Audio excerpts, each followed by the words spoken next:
Welcome to the deep dive. Today we're doing a bit of a journalistic excavation. We've got a critical stack of research here on a pretty sensitive topic. A very sensitive topic, the use of artificial intelligence inside some of the world's biggest newsrooms. And we're going to zero in on the precise moment that things really seem to change. That's right. A listener shared a really remarkable piece of analysis with us. It's a study that spans 13 years, from 2012 all the way out to 2025. 13 years. And the researchers did something very direct.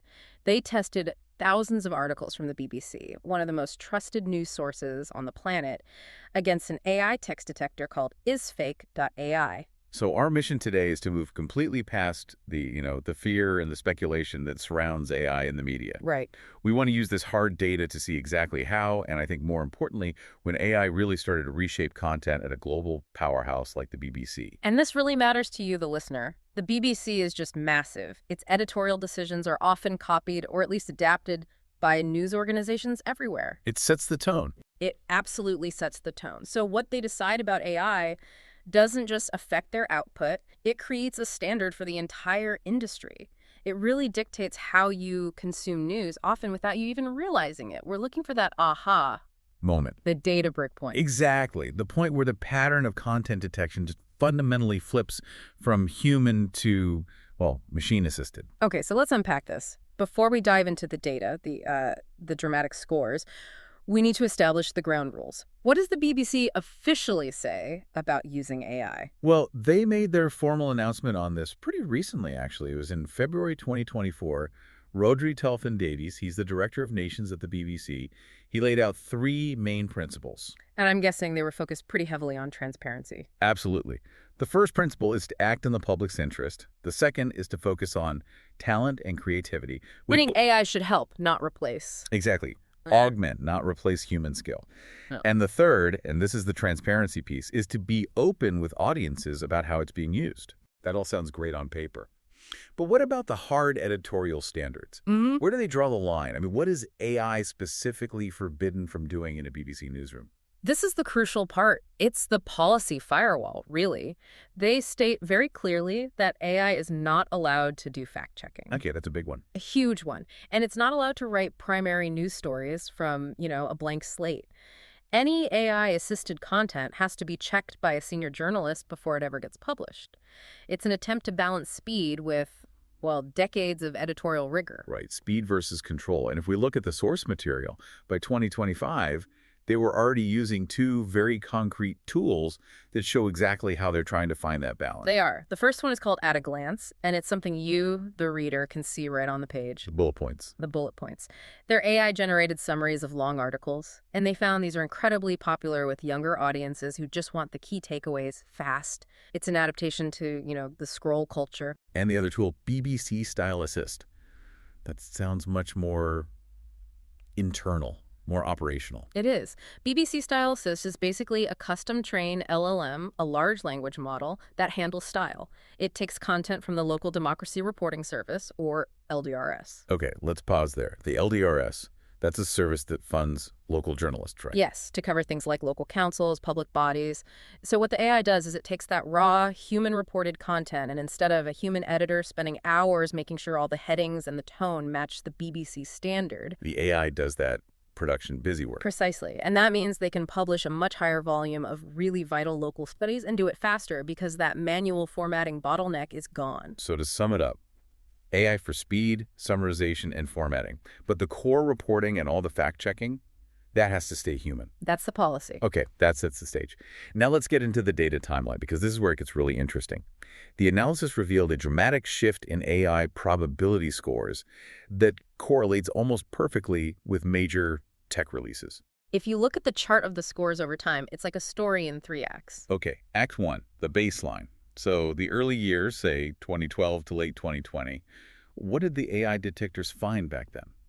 Consistently low scores. I mean, we're talking between 0.2 and 0.4 probability, which is exactly what you'd expect. Right, AI writing tools were primitive. Barely functional. They struggled with basic grammar, let alone writing a news story. Any little blip you see before 2020 is basically just statistical noise. So a purely human-authored world for the BBC. Yeah. But Act 2, the transition, that happened fast.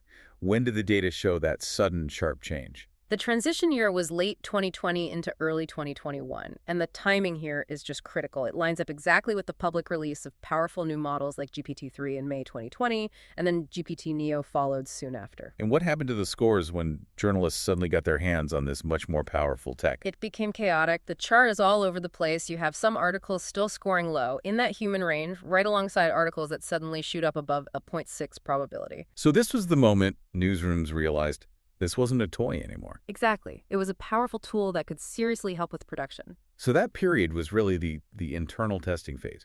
Journalists just experimenting in real time to figure out what these things could do. I think so, yes. That chaotic mix in the data is the signature of experimentation.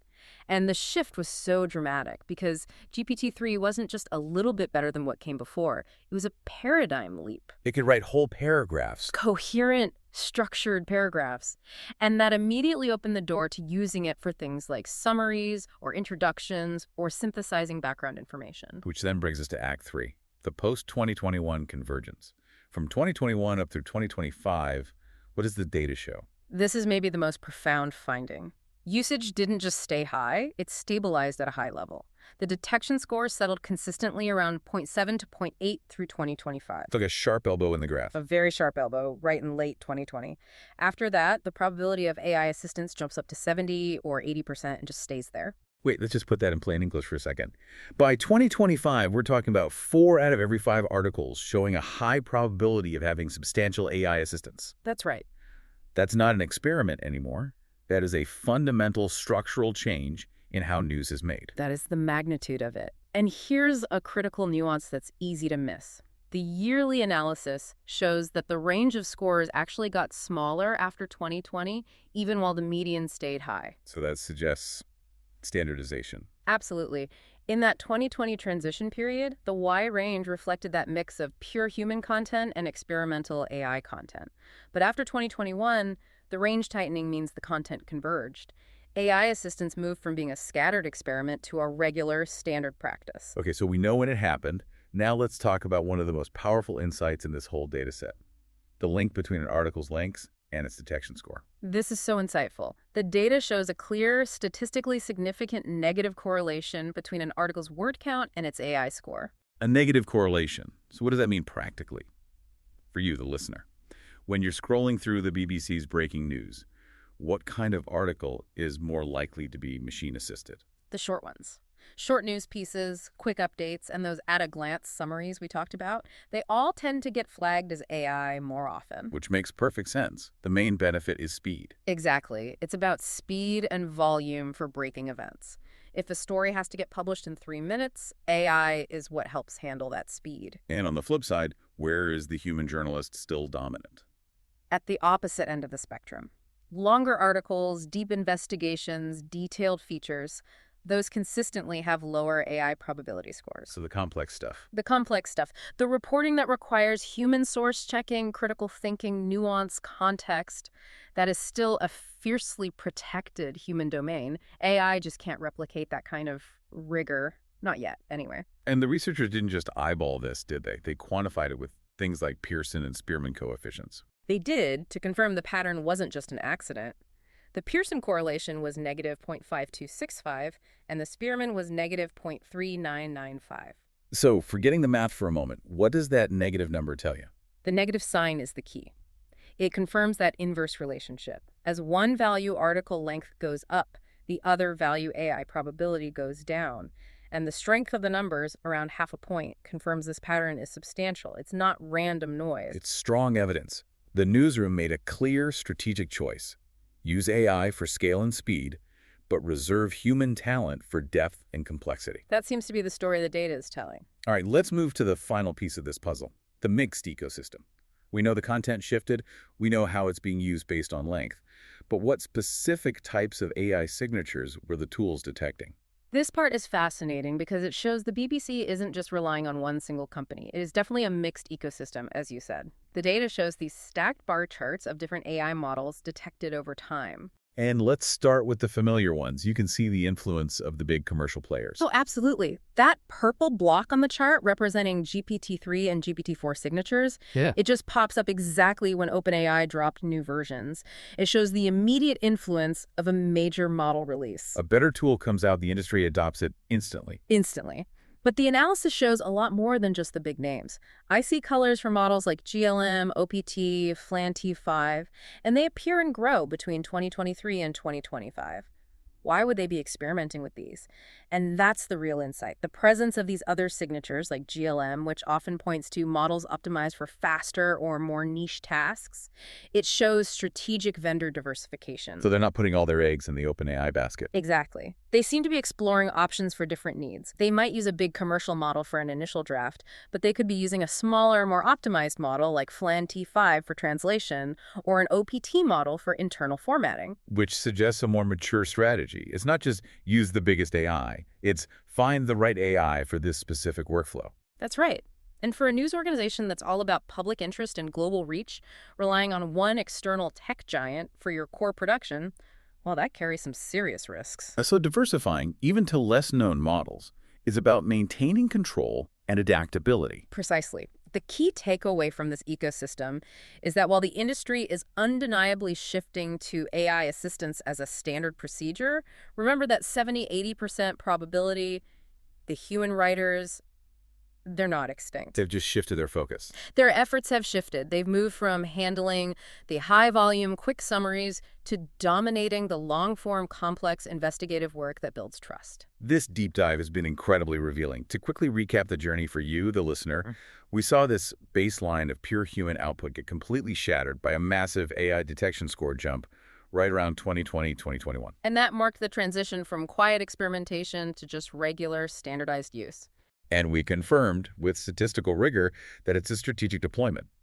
AI is powering scale and speed in short articles, while human expertise is essential for the long-form, trust-intensive reporting. And we also saw that the BBC is actively diversifying its AI portfolio, likely to avoid relying too much on a single major tech company. And while the BBC has set these clear public standards, insisting on human oversight and fact-checking, the data just shows how quickly and deeply a new technology can embed itself into a daily process. It really does, and it makes you think. The source material mentioned this myth of undetectable AI, suggesting that detection tools will always evolve to keep up. But it raises a deeper question for you, the reader. If these AI models are constantly getting better and better at sounding human, and if you're already consuming huge volumes of AI-assisted content every single day, does the boundary between human and machine writing eventually just dissolve? And maybe more than that, will the structural patterns these tools detect, the specific rhythm, the clarity, the standardization that AI favors for high-volume work, will that start to subtly influence and reshape what we perceive as natural professional writing? Will we start to write more like the machines we rely on? Something to chew on the next time you use an at-a-glance summary to catch up on a story. Yeah. Thanks for taking this deep dive with us.